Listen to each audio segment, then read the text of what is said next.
Greetings, Minecrafters, and welcome to another Minecraft discussion here during the holiday season. My name is Kimberly Quinn, and I am really excited today to talk about this because it's one of my favorite topics because it's so important, which is, joining the anti-shame campaigns. What I really want to say is to seek higher ground. There is no kind of, there are no kind of, medals awarded for people suffering during this time. And the holidays can be very, very happy. So much do-gooding out there. So many good people doing good things for others. And the lights. I love to drive around and look at the lights, and obviously all the goodies and family and friends, and that's all great for many people. I just think it's so incredibly important to touch on.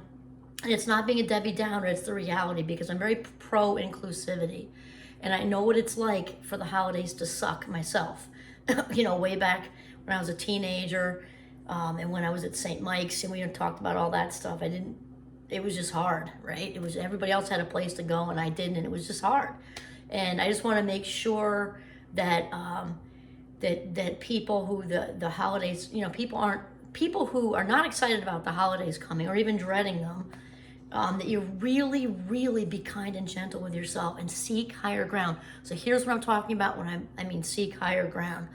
Again, there's no honor in spiraling down. It just isn't. And here's the thing. It's largely due to the freaking media sluts out there, because they market family, they market happiness, they market success in the ways that are, materially, cars, square footage. I think of LL Bean cover, and I really am a fan of LL Bean, actually. But, it's got the whole fireplace and the golden retriever. I'm a big fan of golden retrievers. Giovanni's right over there. But you know what I'm saying? It all looks very pretty, and that's nice. But for the people who that isn't their life, it can be really tough.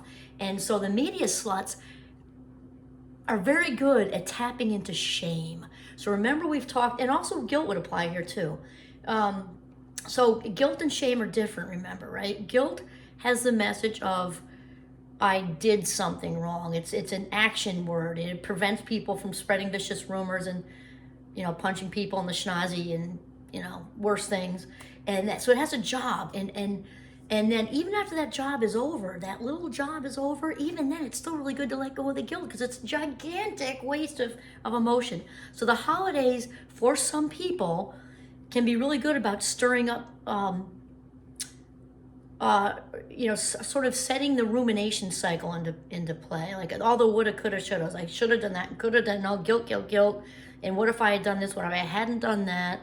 And 5 years ago, 10 years ago, and I'm still residing in that guilt and beating myself up with a spiked club. Stop it. It's all over. Let it go.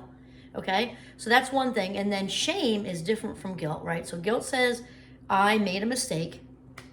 Shame says, I am the mistake. In my opinion, it is the most excruciating, most toxic human emotion we can possibly experience. And it is the spiritual and emotional equivalent of drinking turpentine for breakfast rather than OJ. It's that bad, because when guilt says I made a mistake, shame says I am the mistake.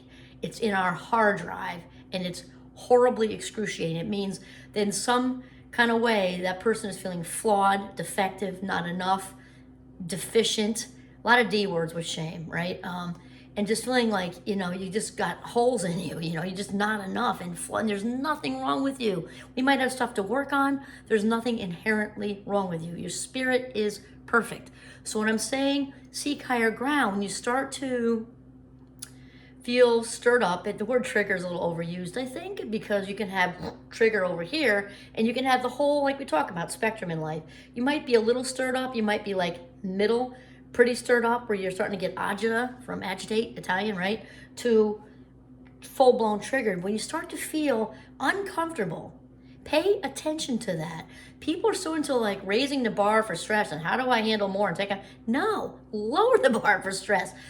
Know your own body, your own mind. If you are starting to feel stressed about what's coming up, listen to that, pay attention, and seek higher grounds. What I mean by that is call somebody close to you, because it can be so easy, not good, but easy, to isolate and retract and engage in avoidant behavior, because avoidant behavior is super common with things, with both anxiety and depression, which means, right, rather than go through it and pick up the phone and maybe even email something, I'll just pretend like, and then we go like this. And as we know, this is nothing to play with, because during the holidays time, even though there's so much wonderful eating and carousing and having a grand old time, there's also the suicide rates climb through the roof. And they've been steadily rising anyway since the pandemic. At least the depression rates have gone up by, I forget where I read that, I can't quote it, but it was a legit source. It was like 30-something% since 2020. So already the depression rates are up anyway. And so to reach out. And so, because that human interaction we really need. Now, I just got done doing a video on, how cell phones are destroying relationships. It's going to sound contradictory, but it really isn't. Because I'm also a big fan of do your best, because that is a bar we can always reach. So if you're feeling really lonely, or like you screwed up in life, you're not where you should be, all those things just get surged up during the holidays, because we kind of swim in social comparison now with the internet, what it is, and social media anyway.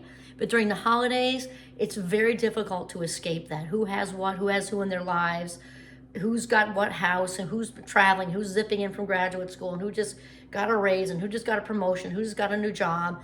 And it can have other people feeling like they're losers, and nobody is a loser. Nobody. And it can feel like that, and it's really important. Remember, thoughts come first, feelings come second, actions or behaviors third. That's the foundation of Minecraft, is to become the boss of your brain.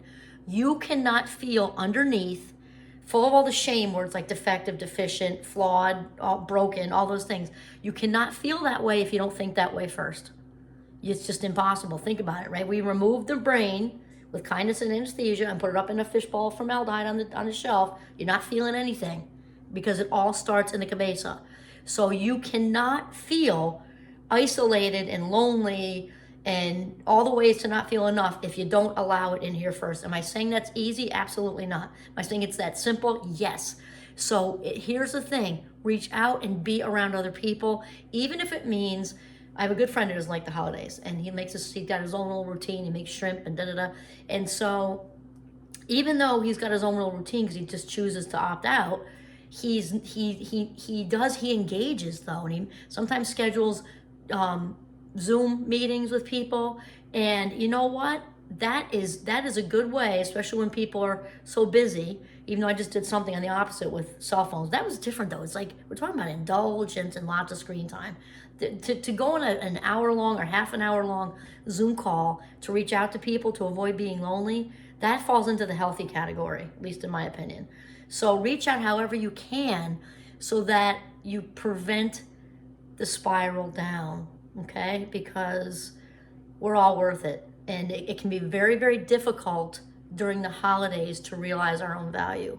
Really hard for some people because it just stirs the soup. It stirs up all that old crap that was said to us, and things we experienced during childhood. And even if we're doing really, really well, and maybe we have a therapist and we've got a friends group and we're working out, we're doing all these things, and then bang, the holiday hits with all kinds of crappy memories, and the media sluts just, seducing everything, just marketing all the things, all the shoulds, haves, and what success looks like and all this other stuff. And then even the healthiest of people cannot be feeling at their best, put it that way. So that's it. I am validating, and I'm into being inclusive, and your spirit is perfect. That's it. We all have stuff to work on, and that's all it is. That's all it is. So take the high road and join the anti-shame campaign, because no one deserves to feel that way. And remember what I said I forget, it was a few videos ago. Remember this too, as far as the toxics in your life. If you're gonna go be at something, and I suggest if you have toxics at that thing, you don't go, but I know that's tricky sometimes. Just remember, it's just like Glinda in The Wizard of Oz. You have no power here. You're grown up now. You have your voice and your choice. You have no power here. Get in your own frame, do what you need to do, and you also be really calculated. Maybe you pop in at Christmas or Hanukkah thing or whatever, and you dip in for an hour, or you zip in for dessert and get out of there. Okay? It's all okay. Stay in your frame. Okay? Your authentic self knows what to do because they feel whole and complete and they don't need any of that crap. Okay, this is Kimberly Quinn signing off from my kitchen in Northern Vermont. Have a mindful, authentic day.